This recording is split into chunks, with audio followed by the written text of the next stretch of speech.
सारी बहनों को भी मेरी हाथ जोड़कर न राम राम। एक कार्तिक की कथा सुनाऊंगी। एक ब्राह्मण ब्राह्मणी थे, 7 कोस गंगा जमुना नहाने जाया करते। ब्राह्मणी बहुत थक जाती। एक दिन बोली, कोई बेटा होता तो बहू आती, घर में खाना बना हुआ मिलता, कपड़े धुले हुए मिलते। और ब्राह्मण बोला, तूने बड़ी बात कही, ला मैं तेरे लिए बहू ला देता हूँ। एक पोटली में चून बांध दे और उसमें थोड़ी सी मोहर और सरफी डाल दे। उसने पोटली बांध दी, ब्राह्मण चल दिया। कुछ दूर पर जमुना जी के किनारे लड़कियां अपने अपने मिट्टी के घर बर्तन खेल रही थी।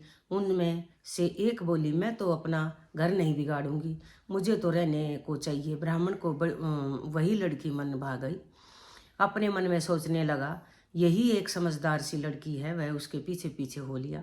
जब वह घर पहुंची तो बोला, बेटी मैं भूखा हूँ, अपनी माँ से पूछ ले, मेरी 4 रोटी पो देगी क्या? कार्तिक का महीना था, मैं किसी के घर की रोटी नहीं खाता और मेरे पास यह चून है, अपनी माँ को दे दो और अपनी माँ से कह दियो कि चून छान लेगी। अच्छी बात है। उसने अपनी माँ से कहा कि माँ, बाहर बाबा बैठा है, उसकी रोटी बना दो और आटा छान लेना। उसने आटा छाना, उसमें मोर असर पी निकली। वह बोली, जिसके आटे में इतनी मोहर सरफी, इसके घर में कितनी होंगी। जब बाबा रोटी खाने बैठा, उसकी माँ बोली, बाबा तुम लड़के की सगाई करने जा रहे हो? बाबा कहने लगा कि मेरा लड़का तो काशी जी पढ़ने गया हुआ है, अगर तुम कहो तो कंडे कटारे से तुम्हारी लड़की को ब्याह के ले जाऊं। अच्छी बात है। बाबा को ब्याह कर ले आया। आकर बोला, रामू की माँ किवाड़ खोल दे, देख के मैं तेरे लिए बहू लाया हूँ। बुढ़िया बोली, दुनिया तो बोली मारे, तू भी बोल मार दे।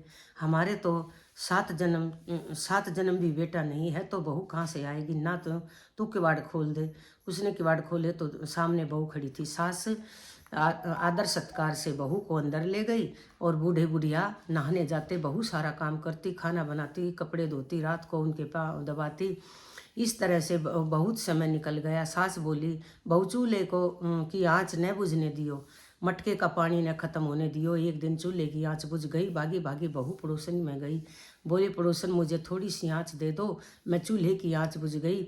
मेरे सास ससुर आते ही होंगे। सुबह 4 बजे की गंगा नहान जमुना नहान गए हुए हैं। पड़ोसन ने कहा, तू तो बावली है, तुझे तो ये यूं ही उठा कर ले आए, इनके 7 जन्म भी कोई बेटा नहीं है। बहू बोली, ना, इनका बेटा तो काशी जी पढ़ने गया है। बोली, ना, झूठ बोलता है। बोली, मैं अब क्या करूं? उसने कहा, जली फूकी रोटी कर दे, अलूनी दाल कर दे और खीर की कड़छी दाल की कड़छी खीर में कर दे। उसको पड़ोसन की सीख लग गई। उसने ऐसा ही किया। सासू सराय आज न तो आदर सत्कार किया, न ही उनके कपड़े लिए, खाना लगा दिया। सासू बोली, बहू ये क्या? ये तो जली फूकी रोटी है और अलूनी दाल है, खा लो सासू जी। तुम एक दिन खा लोगी तो कुछ ना होगा, मुझे तो जीवन भर अलूनी रहना है। सासू बोली, बहू को तो पड़ोसन की सीख लग गई। रात को सो गई। सुबह भागी भागी पड़ोसन में गई। बोली, अब क्या करूं? बोली, 7 कोठों की चाबी मांग ले। और जब सासू जाने लगी तो आगे अड़कर खड़ी हो गई। बोली, बाद में जाना, पहले मुझे 7 कोठों की चाबी दे दो। ससुर बोला, चाबी दे दो, आज भी इसका कल भी इसका, हमारा क्या है, आज मरे कल दूसरा दिन। पीछे से बहू ने कोठे खोल के देखा। किसी में अन्न, किसी में धन, किसी में बर्तन, किसी में कपड़े, अटूट भंडार भरे पड़े थे। 7वां कोठा खोल के देखा, उसमें गणेश, लक्ष्मी, पीपल, पथवारी और कार्तिक के ठाकुर, राय, दामोदर और तुलसा जी का बिड़ला, 36 करोड़ देवी देवता विराजमान है। गंगा जमुना बह रही हैं। तिलक थापे लगाए चौकी पर बैठा एक लड़का माला जप रहा है।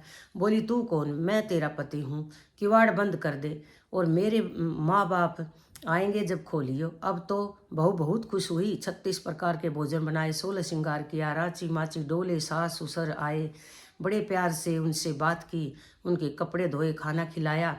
और बूढ़ा बोला, बहू तो धन धन देखकर राजी हो गई।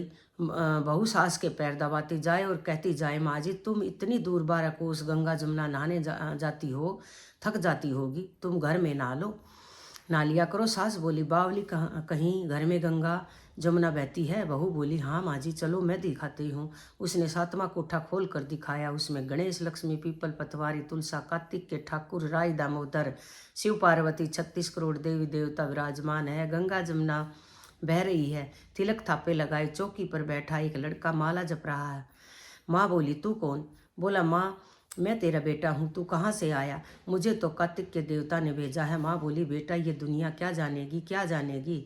मेरा घर का पति धनी क्या जानेगी? दुनिया दुरानी जेठानी क्या आने जाने अगड़ पड़ोसन कि तू मेरा बेटा है। उसने पंडित से पूछा तो वह बोला, परली पार से पे बहू बेटा खड़े हो, इस पार बुढ़िया खड़ी हो और चाम की अंगिया पहने हो, छाती में से दूध की धार निकले, बेटे की दाढ़ी मूछ भीगे, पवन पानी से गठ जोड़ा बंधे तो सब जाने ये बुढ़िया का बेटा है। उसने ऐसा ही किया, चाम की अंगिया फट गई, छाती में से दूध की धार निकली, बेटे की दाढ़ी मूछ भीग गई, पवन पानी से बहू बेटे का गठ जोड़ा बंध गया। ब्राह्मण ब्राह्मणी बहुत खुश हुए। एक कार्तिक के ठाकुर राय दामोदर कृष्ण भगवान जैसे उसे बहू बेटे दिए वैसे सबको दिए, जैसे उसकी इच्छा पूरी की वैसे सबकी करियो। कहते सुनते उखारे भरते। बोल राय दामोदर की जय।